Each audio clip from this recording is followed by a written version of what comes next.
जानवर की चमड़े से तैयार होता है। तो चलिए आज की वीडियो में हम आपको दिखाएंगे इस वर्क को तैयार कैसे करा जाता है और ये शाकाहारी होता है या मांसाहारी, इस बात का भी पता लगाएंगे, जानेंगे इस बात के पीछे कितनी सच्चाई है। बिना किसी देरी के चलिए वीडियो शुरू करते हैं। तो चांदी या सोने की वर्क बनाने के लिए सबसे पहले इस्तेमाल करा जाता है बटर पेपर का, जिसको यहाँ पे मशीन के अंदर सेट कर दिया जाएगा। पहले के जमाने में इस बटर पेपर की बजाय जानवर की चमड़ी का इस्तेमाल करा जाता था, जो कि एकदम गलत बात थी। लेकिन अब इस बटर पेपर ने उसकी जगह ले ली है। ऐसी टेक्नोलॉजी आ गई है कि पेपर फटेगा भी नहीं और इसके अंदर वर्क भी एकदम बढ़िया मात्रा में निकलेगा। फिर आती है बारी यहाँ पे चांदी की, जो कि चांदी की शीट को लगा दिया गया मशीन के अंदर। इस रोल को मशीन के अंदर सेट करने के बाद बाकी सारा काम ऑटोमेटिक तरीके से होता है। रोल अपने आप शीट आगे भेजेगा और यहाँ पे चांदी कट के ऑटोमेटिक बटर पेपर पे लग जाएगी।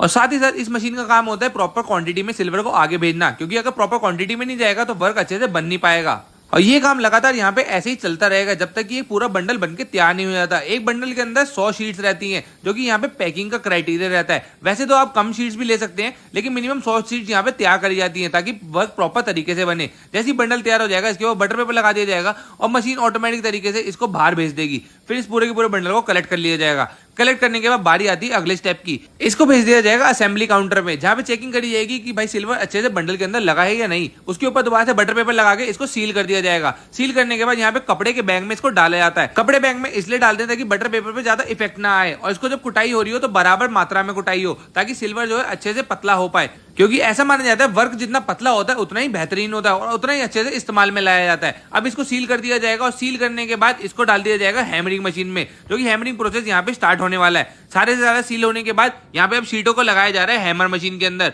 जैसे कि आप देख सकते हैं प्रॉपर कंपार्टमेंट बने हुए मशीन के अंदर। इन सारे के सारे शीटों को लगा दिया जाएगा और मशीन जो है ऑटोमेटिक तरीके से सेट होगी और हैमरिंग का प्रोसेस हो जाएगा स्टार्ट। यहाँ पे एक बारी में 4-4 पैकेट शीट के हैमरिंग प्रोसेस में डाले जाते हैं और फिर यहाँ पे हैमरिंग का प्रोसेस स्टार्ट करा जाएगा। मशीन जो है बंडल को अपने हिलाती रहेगी ताकि हर जगह से सिल्वर की थिकनेस जो है बराबर हो। ये हैमरिंग का प्रोसेस यहाँ पे 10 से 15 मिनट में हो जाता है, जो कि पहले के जमाने में हथौड़े से करा जाता था चमड़े के अंदर, और उसको करने में कम से कम 4 से 5 घंटे लग जाते थे। वो काम हम यहाँ पे 10 से 15 मिनट में हो जाते हैं। तो आप समझ सकते हैं प्रोडक्टिविटी कितनी ज्यादा बढ़ गई है। इसके बाद इस पेपर के बंडल को मशीन से बाहर निकाल दिया जाता है और कपड़े के कवर को हटा दिया जाता है। दोनों कवर को हटाने के बाद यहाँ पे जो है सिल्वर वर्क हमारा ऑलमोस्ट बनके तैयार हो चुका है, लेकिन अभी थोड़ा काम बाकी है। पहले एक एक करके यहाँ पे दोनों पेपर के कवर को बाहर कर दिया जाएगा और देख सकते हैं हमारी यहाँ पे शीट जो है आ चुकी है।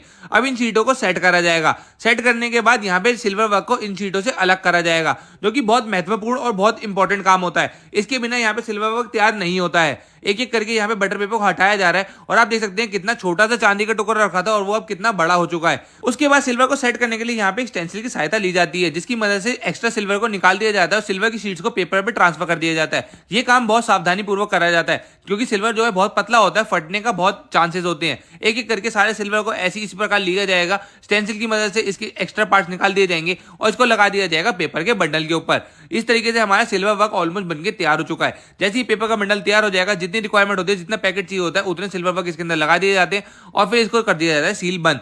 ऊपर से पेपर लगा के ये हमारा बंडल जो है ऑलमोस्ट तैयार हो गया। लेकिन आप कह रहे होंगे भाई साइड में सिल्वर है, इसका क्या करा जाएगा? तो सिल्वर और गोल्ड ऐसी चीजें जो कभी भी वेस्ट नहीं होती हैं। जो भी एक्स्ट्रा सिल्वर बचा है उसको दोबारा से मेल्ट करके रीयूज कर लिया जाएगा। उससे चांदी के सिक्के भी बना सकते हैं और चांदी की ज्वेलरी भी बन सकती है। तब यहाँ पे बहुत ही सावधानी पूर्वक बंडल के दोनों तरफ से चांदी को अलग कर दिया जाएगा, ताकि अंदर के वर्क को भी नुकसान ना हो और ऊपर की एक्स्ट्रा चांदी भी बाहर आ जाए। जैसे इस पूरी चांदी बाहर आ जाएगी, हमारे बंडल को एक बार फिर से जांचा जाएगा और इसको सेट करके तैयार करा जाएगा। इसके बाद हमारा चांदी का वर्क बनकर तैयार हो चुका है। सोने का वर्क भी इसी तरीके से बनाया